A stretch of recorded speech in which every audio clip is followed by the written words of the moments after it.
പട്ടാമ്പി പുലാമന്തോൾ പാതയിലെ ആമയൂരിൽ കാറുകൾ കൂട്ടിയിടിച്ചു. നിയന്ത്രണം വിട്ട കാർ കടയിലേക്ക് ഇടിച്ചു കയറി. ആളപായമില്ല. തിങ്കളാഴ്ച വൈകുന്നേരം 4:30 മണിയോടെയായിരുന്നു അപകടം. പട്ടാമ്പി ഭാഗത്തു നിന്നും കൊപ്പം ഭാഗത്തേക്ക് പോവുകയായിരുന്ന എതിരെയും വന്ന കാറുകളാണ് കൂട്ടിയിടിച്ചത്.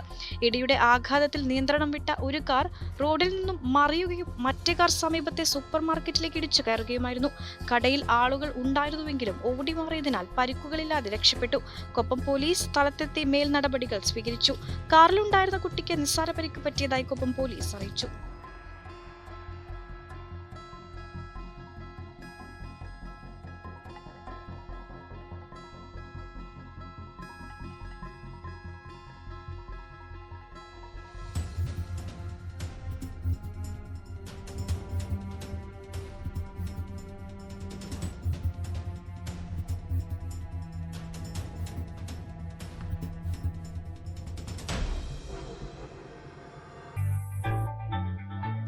മൂന്ന് പതിറ്റാണ്ടുകളുടെ പ്രവർത്തന പാരമ്പര്യവുമായി നിങ്ങളുടെ സ്വപ്ന ഭവനങ്ങൾക്ക് നിറച്ചാർത്ത് നൽകി Koottanad Shameer traders, Asian paints, Jordan, national paints തുടങ്ങി പ്രമുഖ കമ്പനികളുടെ ഉന്നത നിലവാരമുള്ള പെയിന്റുകൾ അത്യുഗ്രൻ വിലക്കുറവോടെ ഹോൾസെയിൽ റേറ്റിൽ ഷമീർ ട്രേഡേഴ്സിലൂടെ നിങ്ങൾക്കും സ്വന്തമാക്കാം.